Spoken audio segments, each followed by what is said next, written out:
Canada's housing market and why only the rich can afford buying homes. Hey YouTube, welcome back to this channel. It's your girl Neetu here, your mortgage agent, and today I'm going to be talking about this hot topic that's creating a lot of ruckus and commotion on what exactly we can do about this issue and how exactly we are being helped. It's 2024 and buying a home for any family or a middle class person has become difficult and closer to impossible. This has created huge commotion in the House of Parliament, in federal government, provincial government, and everybody is trying to do something about it. Now, stay tuned to understand whether this is actually a huge problem in itself and whether it's the truth where only the rich can afford buying homes in Canada. Today in this video, we will cover what exactly has caused this housing crisis in Canada, the main problems and who exactly is being affected, the solution to what exactly are the solutions out there by the federal government, the provincial government, and the current regulations that's related to mortgages, if there's any benefits for you out there. And as a first-time home buyer, what exactly are they giving it to you? What exactly is out there for you to incentivize to go buy a home for yourself rather than renting? And what exactly does our future look like if this is going to be the ongoing issue in the next decade?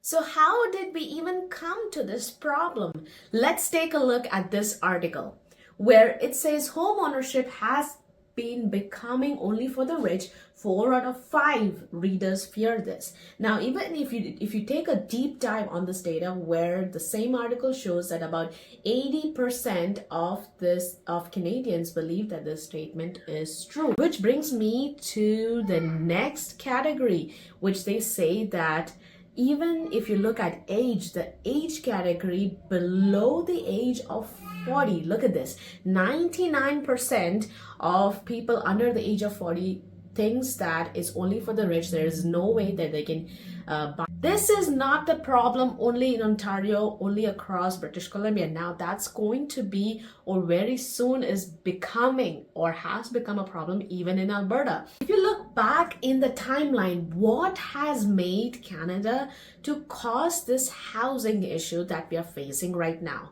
One of the problems is rock bottom interest rates. That's a no-brainer, right? No restrictions for foreign buyers. Anybody and everybody who does not even have a residency or citizenship in Canada can buy it. Like, everything has cost so much of inflation in terms of housing. That's why there was always a demand for real estate prices. And even people thought that rather than contributing on their TFSA or RSP, it's even better to put more money into real estate. And people have become more richer and richer by investing in real estate. Not to mention, yes, stocks do give you the return on investment, but not as much as real estate. So then what exactly were the procedures? Now, way back before this even became an issue, there were long waiting lines on the permit. Even if the land was bought, there was no way for the developer or the builder to get through the red tape, get through the bureaucracy, and get the housing built. I mean, this has been the major problems, and that's why they are blaming increasing prices of real estate in Vancouver and Toronto. But apart from that, there has been a shortage of labor. This shortage of labor we have had ages. Like, Canada has an aging population, and that's the reason why we focus more on immigration, why we focus more of skilled labor coming into this country. Red tape, bureaucracy, what exactly the politics before 2007.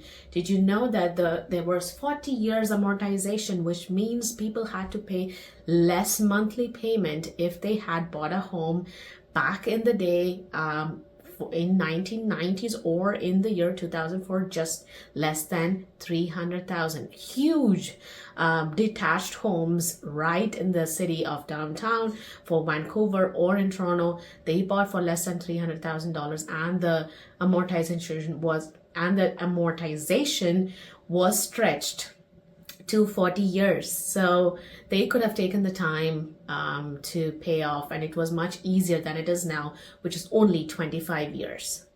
On top of that, we had foreign investors. We had everybody buying homes, especially in Vancouver and Toronto, people from Asia, people from Dubai. Everybody was buying, irrespective whether they had a status in the country or not. So that also caused a huge issue. We were also facing a little bit of similarities to US real estate market, where they were just granting homes. They were just giving homes to people just because they have a job, just because there were no ratios, there were no stress tests. So it was basically for people, even anybody can own a huge mansion, and there were not much strict regulations that was in place as it was now. Which brings me to the next topic. What exactly is the solution? Yes, we are in a crisis. Now, what's the solution? We have federal government promoting first-time homebuyer incentives now, be that extending your RSP limit to to 60,000, extending the repayment to 3 years. Then we have the 30-year amortization. There are lots of topics which we can dive into next video if you want to, but the federal government is right now focusing so much on housing that they are even building affordable homes.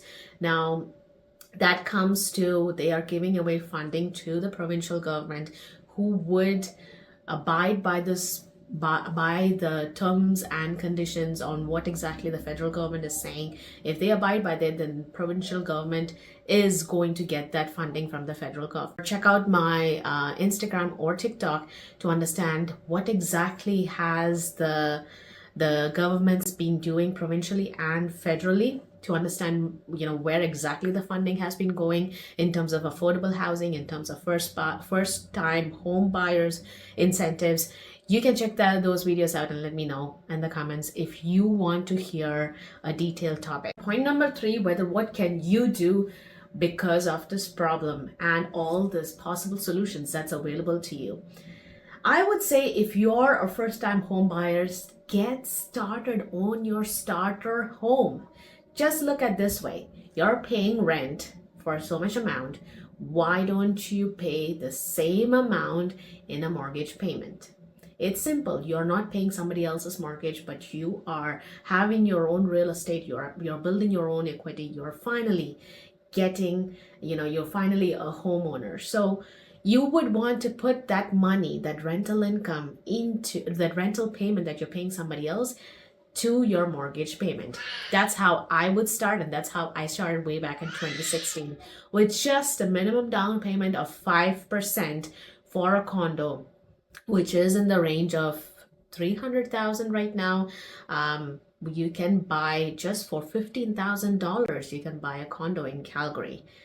So if I were you, that's where I would start. Now, going down after a couple of years, you would have a higher income, or you would have your family generating a higher income.